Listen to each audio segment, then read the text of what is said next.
Welcome to the Starfleet Training Simulator. Our system is currently configured to train command crew of Aegis-class starships. Here you may learn about the roles and responsibilities of each officer on the bridge, and how to operate all of the controls of their command stations. Feel free to experiment and get comfortable with the ship here in the simulator before moving on to the real thing.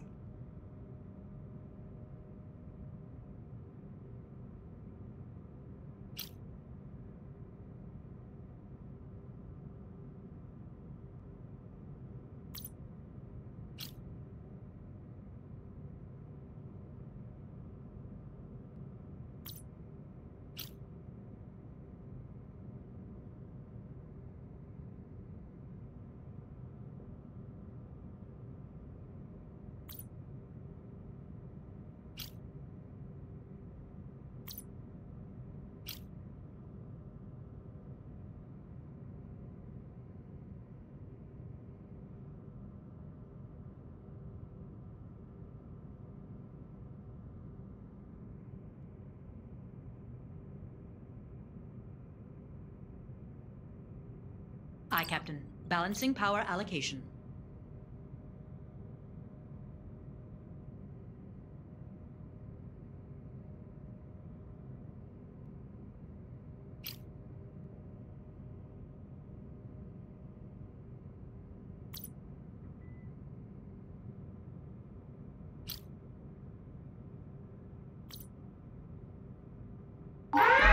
Shields up. Arming torpedoes.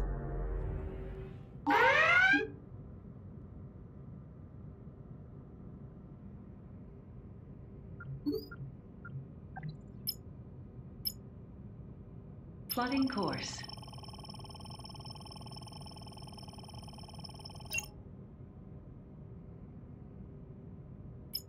Calculating travel vector.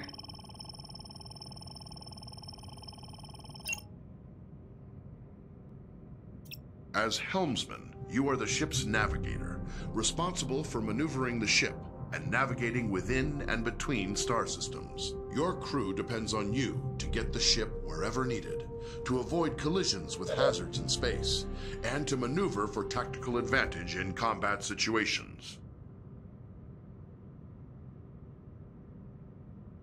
Your ship's impulse drive allows you to travel quickly between planets and other points of interest within a star system. To travel via impulse, you will first need to plot a course by choosing a destination on the impulse map. Once the course is plotted, you will then need to align your ship with the appropriate heading and engage the impulse drive. Be aware, the impulse drive cannot be engaged unless the chief engineer has allocated sufficient power. Select any point of interest in the star system to plot a course to that destination. Now return to the local view and steer the ship to line up with your plotted course.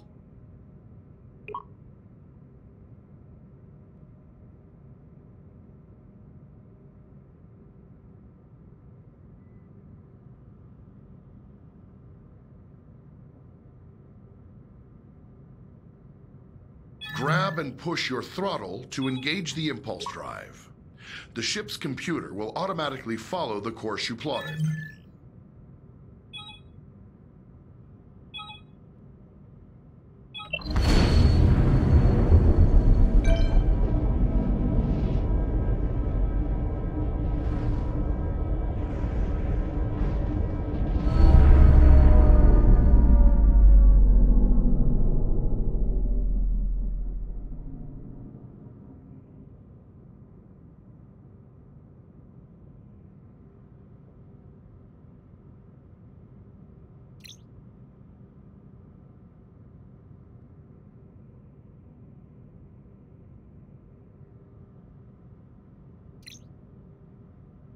Your local map can be used to mark ships and objects as waypoints, to check your proximity to hazards, and gauge when you are close to being detected by hostiles. Touch any target on the map to select it.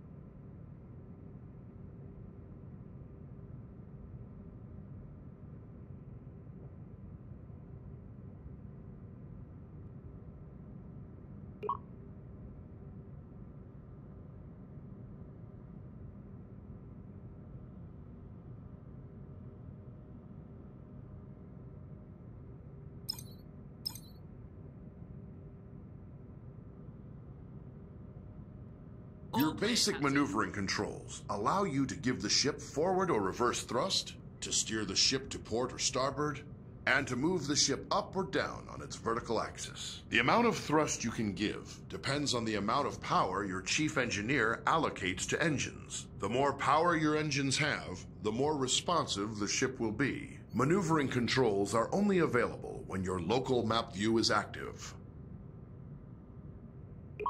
The throttle controls your speed and also allows you to reverse or make a full stop.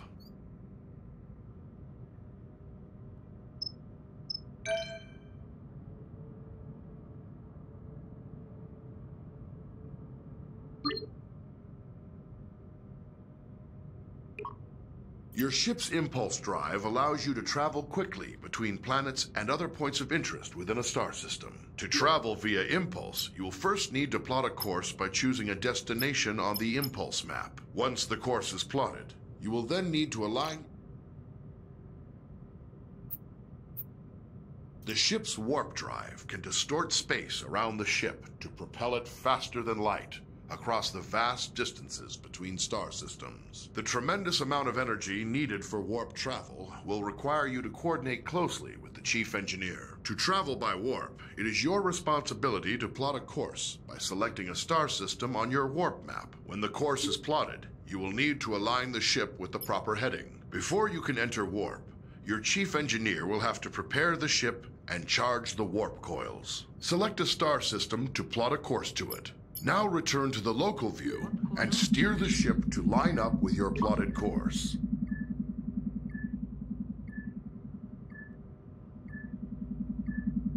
Warp coils ready. Charged.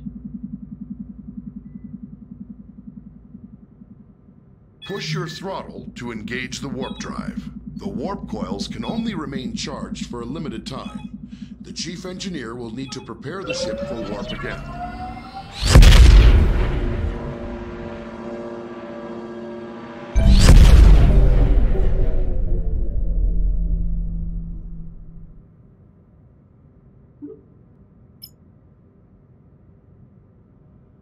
Various systems of the ship affect how easily other vessels can detect the Aegis. The Aegis is designed to avoid detection at ranges where other Federation vessels would be easily visible to another ship's sensors. As helmsman, the more thrust you are using, the farther away the Aegis can be detected. On your local map, you'll see a ring that expands and contracts as the ship's signature increases or decreases.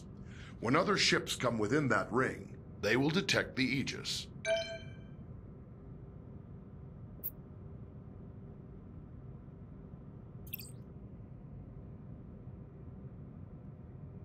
As the tactical officer, you are in charge of the ship's weapons, defenses, and scanners. In combat situations, you must coordinate with the rest of the bridge crew to protect the ship and deal with any threats to it. But you also have a crucial role in non-combat situations. It is the tactical officer's responsibility to scan nearby ships and other objects in the environment to reveal vital information about them. In order to scan anything or to fire on it, you must first target it. To select a target, simply select the appropriate icon on your map. Once you've selected a target, a display will show all currently known information about your selection. Target a nearby ship by tapping its icon on the map.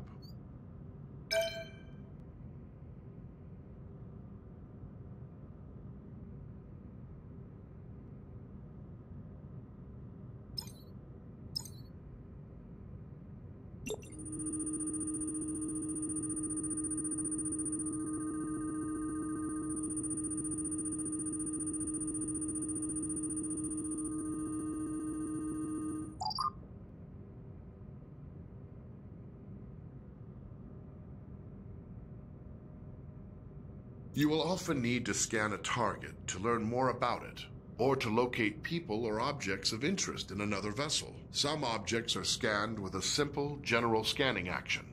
This happens automatically when the object is targeted. More complex objects, like other ships, can be scanned for specific properties, such as the locations of any weak points in a ship's system. When an object has many features to scan, Scanning them all at once is much slower than scanning a single specific system. Scanning is required before it's possible to transport people or cargo off of another vessel, or before being able to target weak spots of an enemy's ship systems. Target a nearby ship by tapping its icon on the map. Here you can select what systems you want to scan. Scanning a single system will always be faster than scanning multiple at once. Also, the closer the ship is to the target, the faster you can scan. Scan the ship's engines now to reveal their status, and any weak points which would allow you to damage the engines directly.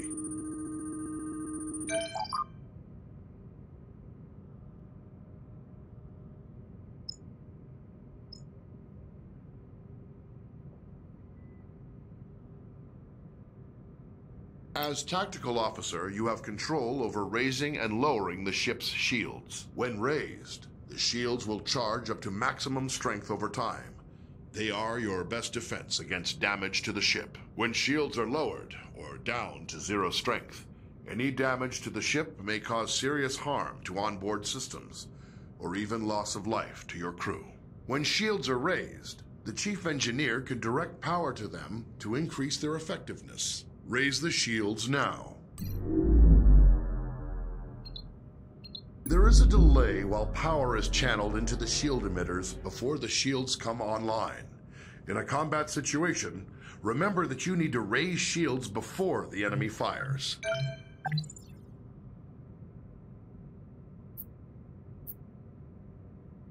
Photon torpedoes are a devastating weapon. They can automatically track a moving target and deliver heavy damage on impact. However, before you can fire them, you must first give the order to arm them. Arm your torpedoes now. Each torpedo tube takes time to load. Your supply of torpedoes for any mission is limited, so use them wisely. Target the nearby ship and fire torpedoes at it.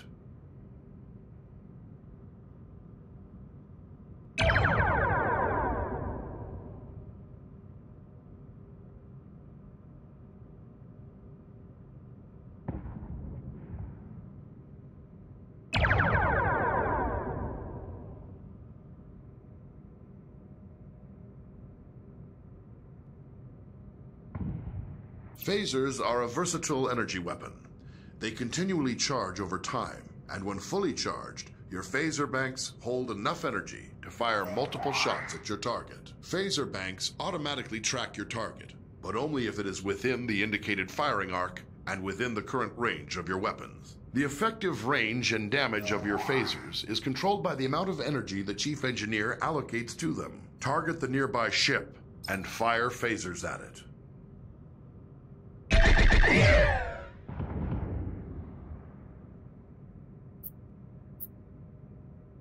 Phasers can be used to precisely target weak spots of another vessel. To use this ability, you must first scan the desired subsystem of a target, such as its weapons or engines. Once scanned, you must then select that system. As long as a scanned system is selected, phasers will auto-target that system's weak points. To hit a subsystem, the target's shields must be down or inactive. Second, your ship must be correctly facing the targeted point. If the target's shields are raised, or you are attacking from the wrong angle, firing in subsystem targeting mode will do minimal damage. When dealing with other ships, targeting individual systems is a good way to disable them or neutralize a threat without outright destroying the ship. This may sometimes be necessary to accomplish your mission objectives. Target the nearby ship and scan its weapons systems.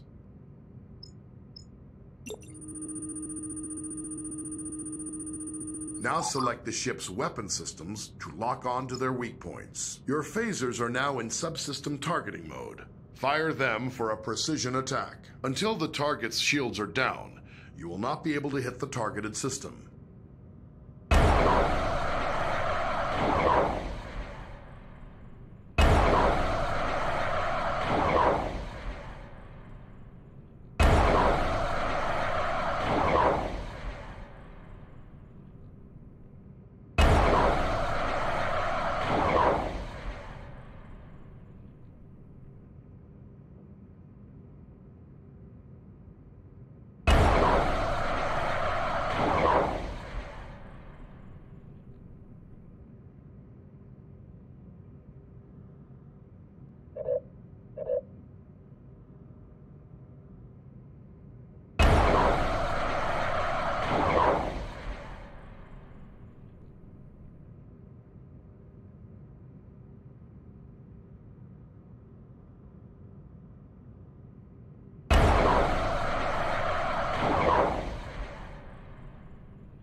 damage the targeted system.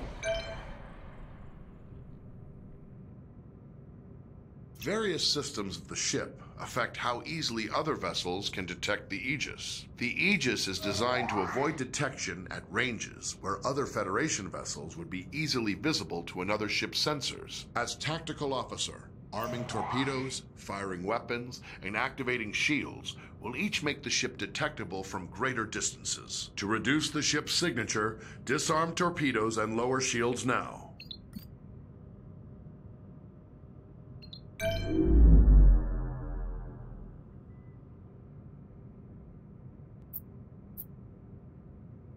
The Aegis's prototype remote intrusion system can be used to send encoded signals and disrupt critical systems of other ships. Before it can be used, the tactical officer must scan the target. Once the scanned target is selected, an intrusion into its control systems is attempted via an automated routine. If successful, you may then choose to attempt any of the available disruption routines to temporarily cripple a specific system. Activate the remote intrusion system. Target a nearby ship by tapping its icon on the map.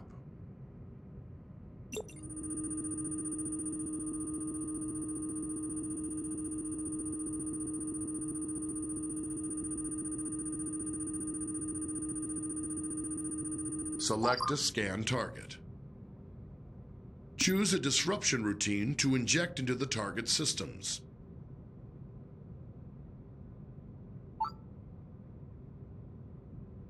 Very good, but once used, the remote intrusion system will be fully occupied and unable to disrupt another target or system for some time. Your ship is equipped with standard transporters for beaming objects or personnel aboard from other vessels or locations. Transporting first requires the tactical officer to scan the target vessel or location. If any mission-critical items or personnel to transport, the target will appear on the transporter interface. It will take time to acquire a lock-on before you can beam, and you must remain in range for the lock to succeed. The transporter cannot penetrate through your ship's own shields or those of another ship, so you must coordinate with tactical to make sure your shields are down when you need to transport. If you are attempting to beam something from a hostile vessel, your crew will first have to disable its shields. Activate the transporter interface. Target a nearby ship by tapping its icon on the map.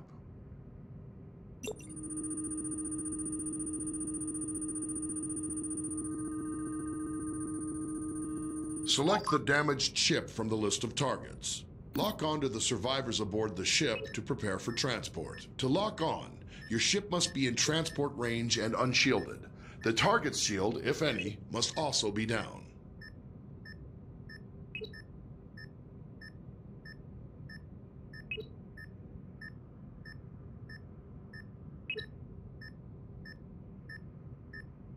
You have transporter lock on the survivors. Give the order to energize. The survivors are now safely aboard the Aegis, but you can only transport 6 at a time.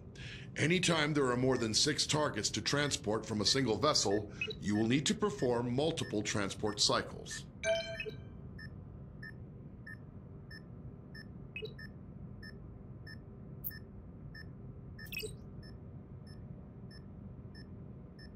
As chief engineer, you support all other members of the bridge crew by keeping the Aegis operating in top condition. You monitor vital status information about the ship's systems, allocate power needed for maneuvering and combat, and manage the ship's power grid to compensate for damage or boost its capabilities. You also manage the ship's repair teams and keep an eye on how visible the Aegis is to other ships in the area. Your system's display gives vital information about the status of the ship's various systems at all times. When your ship is suffering from negative effects, this panel provides information about the source and severity of the effect. As chief engineer, you have more detail about your ship's status than any other member of the crew. Activate your system's display now.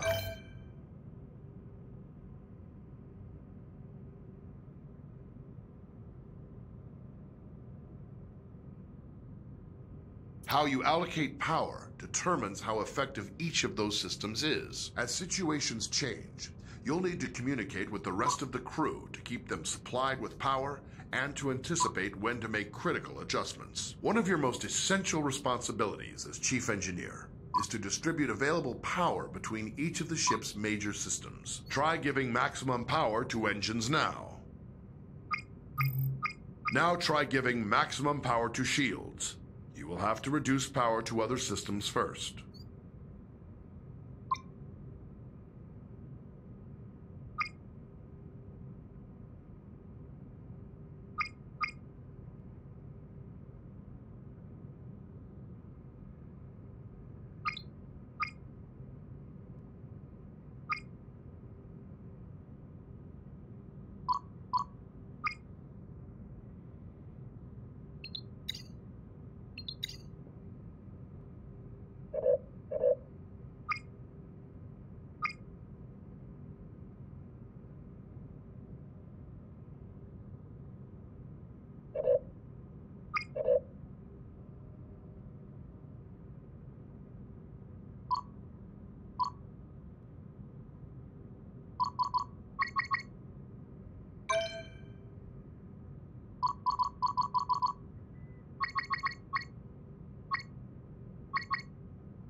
Before the ship can travel between star systems, you must make the ship ready and charge its warp coils.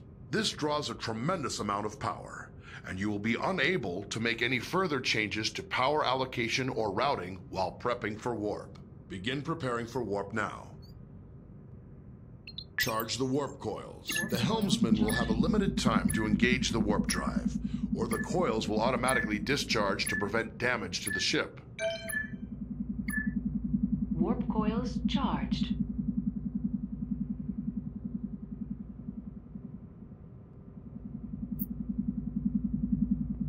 When the ship sustains damage, it's up to you to deploy repair crews and get critical systems back in working order. You have a limited number of crews available. You may send multiple crews to repair a single system faster, or you may spread them out to work on multiple systems at once. We have simulated damage to your phaser banks and scanners. Assign repair crews to both systems to get them back to full working condition.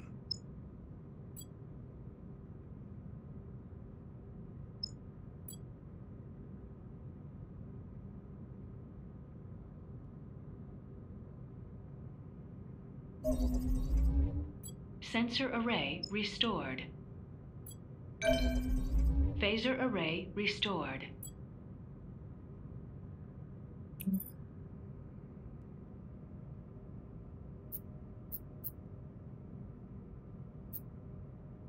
It's possible to increase the power to one or more systems beyond normal safe operating limits by rerouting the ship's power grid. Switch to rerouting mode now. Try diverting extra power to shields by dragging an adjacent power node over to it.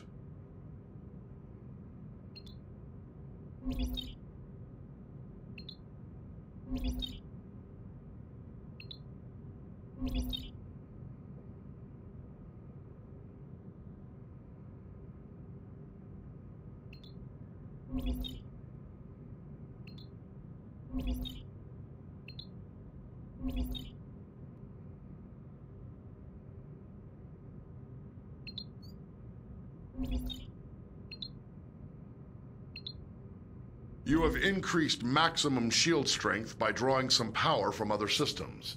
This situation is risky, though. The extra power flowing through those conduits could cause internal damage. When you use the rerouting system, you must keep an eye on the power grid and be ready to make changes as needed. Various systems of the ship affect how easily other vessels can detect the Aegis. The Aegis is designed to avoid detection at ranges where other Federation vessels would be easily visible to another ship's sensors. As Chief Engineer, you can monitor all systems which are affecting the ship's signature and gauge the range at which the Aegis will be detectable to other vessels. This information is vital when trying to avoid contact with hostile ships.